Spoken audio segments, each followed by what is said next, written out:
우리 지역의 이슈 콕 짚어봅니다. 헬로 이슈 토크.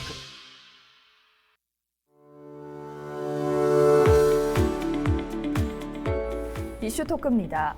북한 재개발 1단계 사업이 주거시설 난립 논란에 휩싸이면서 시민들의 비판이 쏟아지고 있습니다.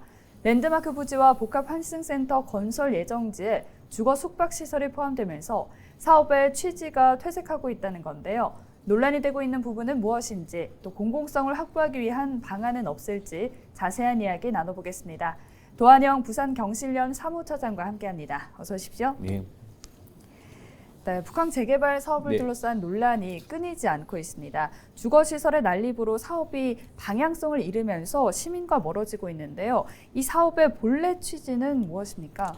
네, 북한 재개발 사업은 이제 부산 시민들에게 친수 공간을 제공하기 위하여 부산항 북항을 재개발하는 사업입니다. 네. 북한 재개발 사업은 이제 부산항 재래부두를 국제해양 관광 거점이자 친환경 워터프린터로 개발하기 위하여 시행하는 사업인데요.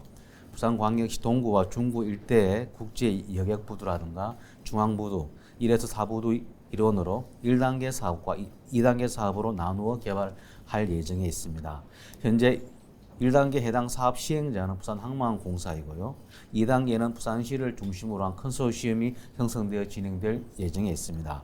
사실 북한 재개발 지역의 주거시설 난립 논란이 처음이 아닙니다. 네네. 2년 전 북한 상업업무지구의 초고층 생활용 숙박시설 건축에 허가가 나면서 지역 곳곳에서 우려를 표하기도 했는데요. 현재 이 지역에 예정된 주거시설 규모는 어떻게 되나요? 네, 금방 말씀하신 대로 이제 북항은 우리 부산 시민들에게 140여 년 동안 접근이 금지된 북항을 이제 시민에게 돌려주는 사업입니다.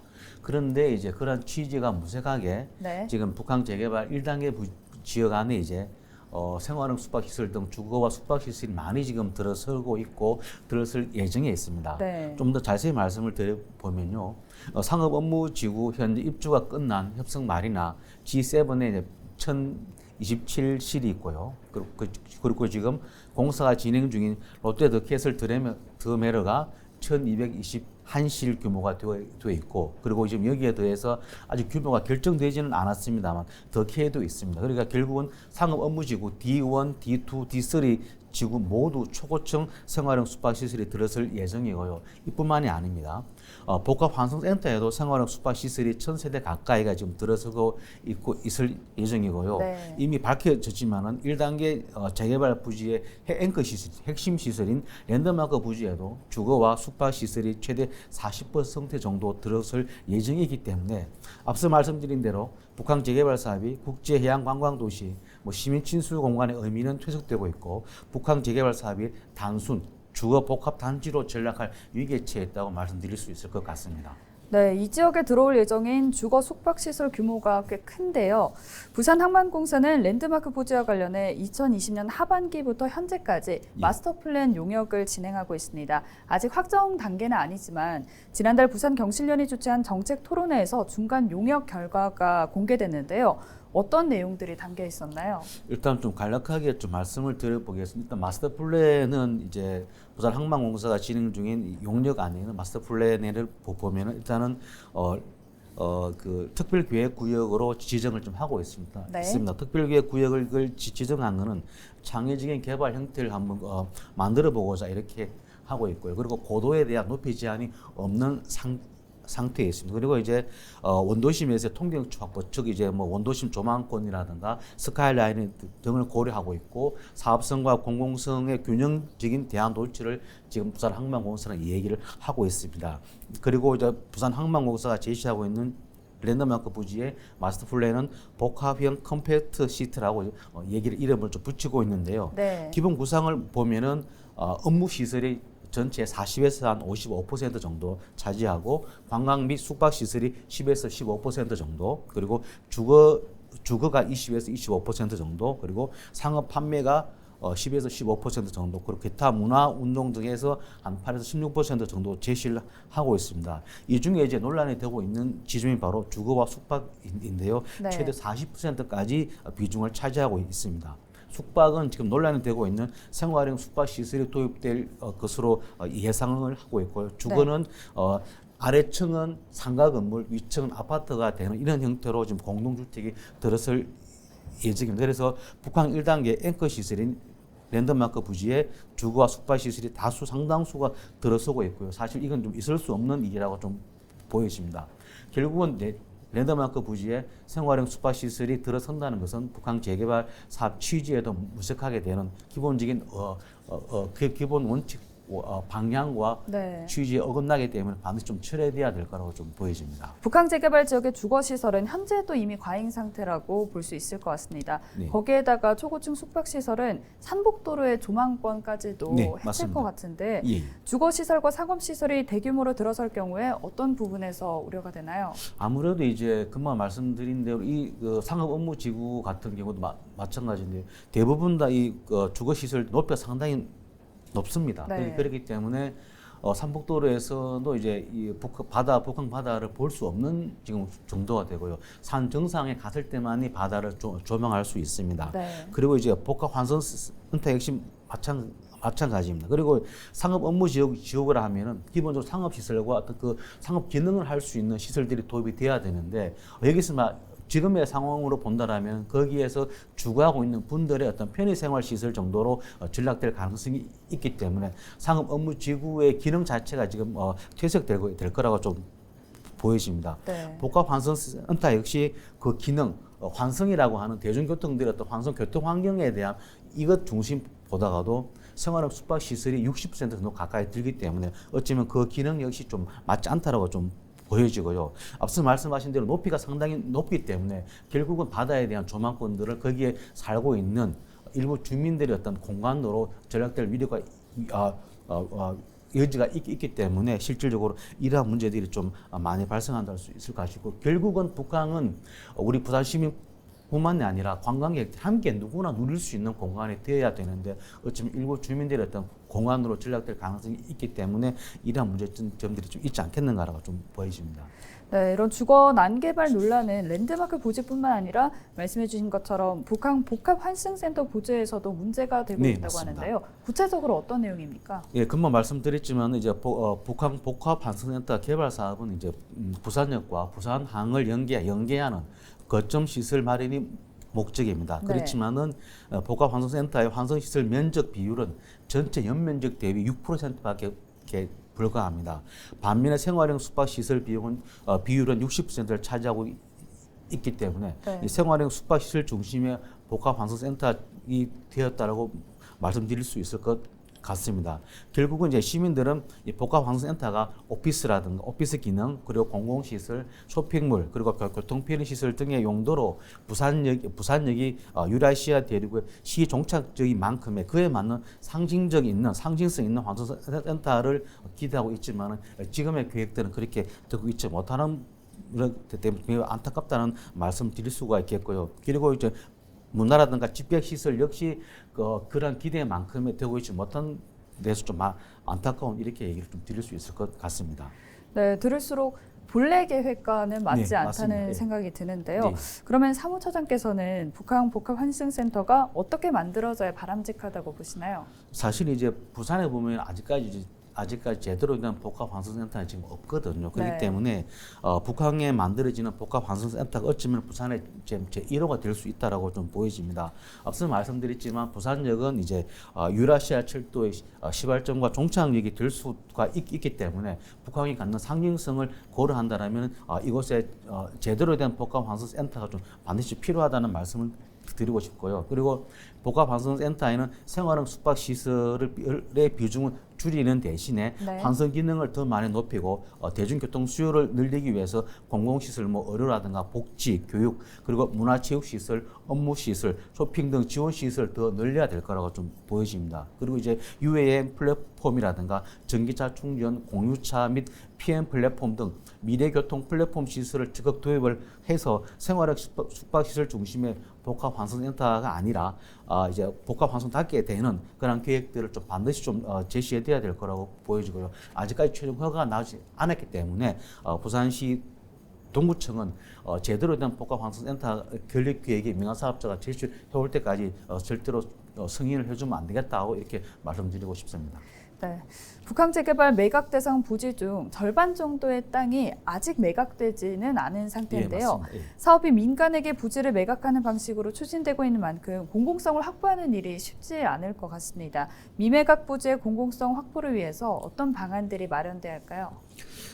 현재 이제 말씀하신 대로 이제 북한 1단계 재개발 부지는 약 한 53% 정도가 미매각 부지로 존재하고 있습니다. 그리고 앵커 시설이 할 수 있는 부산 랜드마크 부지가 거기에 좀 포함이 되어 있습니다. 네.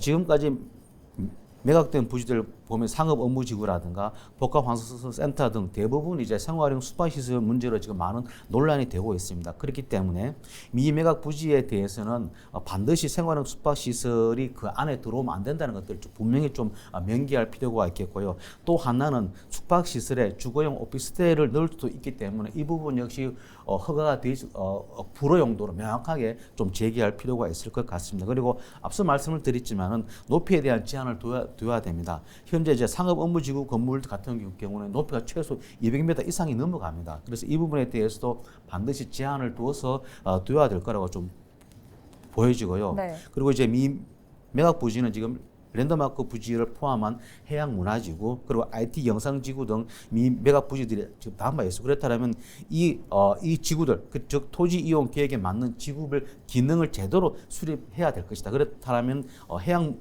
문화지구는 부산의 향취를 담은 건축물 계획으로 랜드마크 역할을 좀 해야 될 거라고 좀 보여지고요. IT 영상 업무가 지구 같은 경우는 업무 관광 문화 등 기능에 포함된 엔터테인먼트의 기능들을 좀 할 수 있는 그 토지 이용 계획에 맞는 기능들이 될 수 있도록 저는 이제 매각 부지에 대한 활용들이 반드시 좀 수립될 필요가 있겠다 이렇게 말씀드릴 수 있을 것 같습니다. 네, 제한할 부분은 명확하게 예, 제한을 맞습니다. 좀 하고 예. 본래 취지를 또 살리는 방향으로 가야 예, 된다는 말씀이신 맞습니다. 것 같은데요. 북한은 공공재이자 또 부산에서는 상징적인 지역이잖아요. 그럼에도 민간 사업자에게 공공기여나 개발이익을 환수할 그 근거가 없습니다. 네. 재개발로 인한 개발이익이 시민에게 환원될 수 있는 방법은 없을까요? 우선은 지금 이제 그 북한 재개발 1단계 사업에서 민간 개발 사업자가 개발 이익에 대한 발생한 부분을 지역사회에 환원하는 부분이 지금 제 기억으로는 상업 업무지구 D3 지구의 그 민간 사업자가 일정 정도 동구에 협약을 해서 조금 이렇게 환원하는 것으로 좀 얘기가 좀 되고 있는 상황입니다. 하지만 이 방법 역시 문제가 될 수 있는 건 뭔가라면은 네. 결국은 그 개발 취지에 맞지 않고 결국 생활형 숙박시설 중심으로 개발이 되다 보니까 어쩔 수 없이 부득이하게 이런 방법이라도 해서 지역사회에 환원을 하는 그래서 일정 정도 의미를 좀 살린다라고 좀 보여지는데요. 제가 볼 때 근본적인 방법들이 필요할 거라고 보여집니다. 당초 이제 북한 재개발 사업 취지에 맞게 이 사업이 이제 북한을 시민에게 돌려주기 위한 것이기 때문에 북한 부지 즉 이제 북한의 앵커 시설을 할 수 있는 랜드마크 부지를 부산시에 무상 임대를 하면 될 거라고 좀 보여집니다. 이 랜드마크 부지를 부산의 특성과 주변 연계성을 갖는 개발로 진행하면 될 거라고 좀 보여지고요. 2015년도에 오페라 하우스를 그 해수부가 부산시에 무상 임대한 사례가 있기 때문에 네. 다시 이것을 이제 적용을 한다라면은 어쩌면은 랜드마크 부지를 부산시에게 무상 임대하는 부분 한번 고려해 볼 수 있을 것 같고요. 또 하나 방법은 예전에 이제 미 하야레 부지를 부산 시민공원으로 만들지 않았습니까? 네. 그때 이제 특별법을 제정을 해서 정부가 그 토지 매입 비용의 3분의 1을 지원을 했습니다. 나머지 3분의 1은 부산시가 매입 비용을 들여가지고 그 부지를 부산시에게 권한을 받았다는 말이에요. 그래서 이번에도 어쩌면 이제 랜드마크 부지를 시민공원을 하여튼 만드는 미 하야레 부지의 사례를 들어서 법을 제정해서라도 부산시가 관리 이양을 받는다라면 어쩌면 이 부지를 부산을 위한 개발로 충분히 만들 수 있지 않겠는가라고 좀 보여집니다. 해수부에서는 공청회를 열어서 의견 수렴을 거치기도 했지만 네. 사업의 방향성을 보면 시민 의견이 반영됐다고는 볼 수가 없는데요. 사업 추진 과정에서 시민 의견 반영 정도에 대해서는 어떻게 보시는지 또 향후에 시민 의견 반영을 위해서 어떤 방안들이 마련돼야 할지 말씀 부탁드립니다. 네, 현재 이제 북한 1단계 재개발 사업에 민관 협의 기구가 있습니다. 그런데 네. 이제 통합개발 추진 협의회라고 하는데요.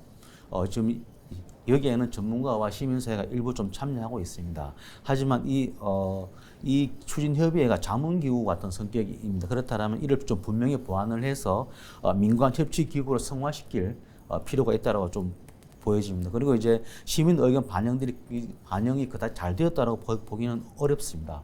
작년에 트램 등 공공 콘텐츠 건으로 해수부와 부산 시민 간의 갈등이 많았었죠. 그래서 일부 우리 시민사회에서는 해수부 장관을 고발하는까지 이런 일들이 발생을 좀 했습니다.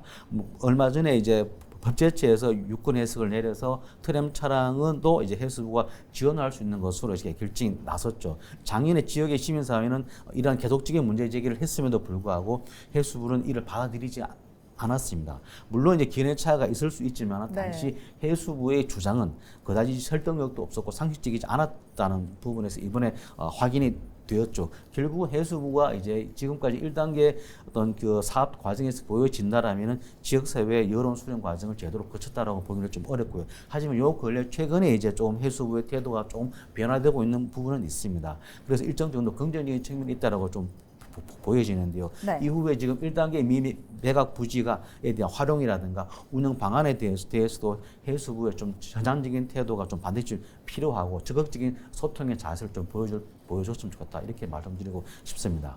네, 부산 시민단체에서는 북항 1단계 부지 사업 계획을 두고 부산의 미래 100년을 위한 개발이 아니고 부동산 개발로 전락시키는 것이라며 우려를 표하고 있잖아요. 예, 맞습니다. 예. 시민들이 바라는 북항의 모습은 어떤 형태일까요?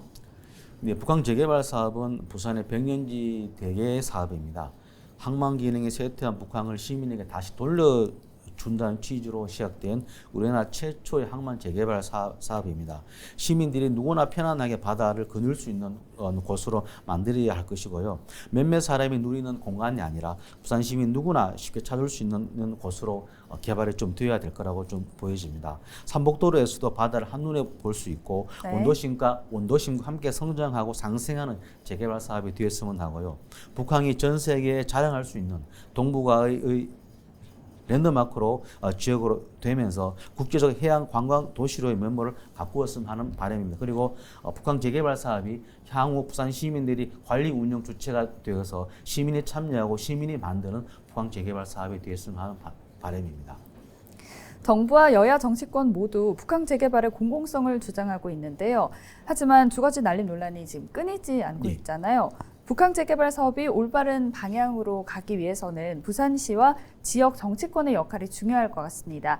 마지막으로 부산시와 지역 정치권에게 바라는 점이 있다면요?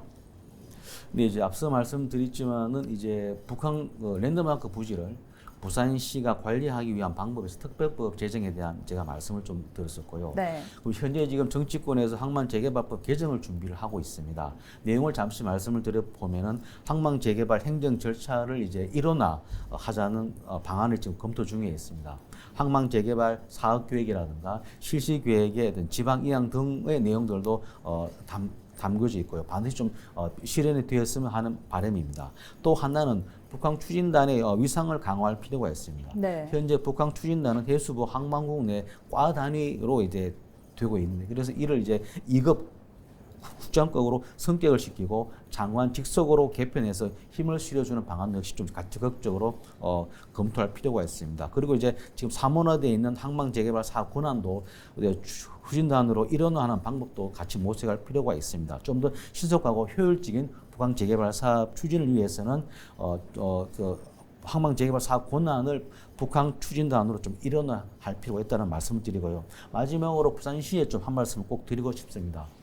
지금 이제 부산시의 모습을 보면은 북항 1단계 재개발 사업에서 부산시의 모습을 보면은 마치 북항 부지가 다른 지역에 있는 부지인 것 같습니다. 부산시가 너무 무책임하고 소극적인 이런 행보를 많이 보여왔습니다. 이 부산시의 무책임하고 무능력한 행정을 반드시 좀 극복이 좀 되어야 될 거라고 좀 보여지고요. 북항 재개발 사업은 부산의 미래를 내다보는 사업이기 때문에 부산시의 적극적인 어떤 참여와 적극적인 행정이 좀 요구되어진다. 이렇게 말씀드리고 싶습니다.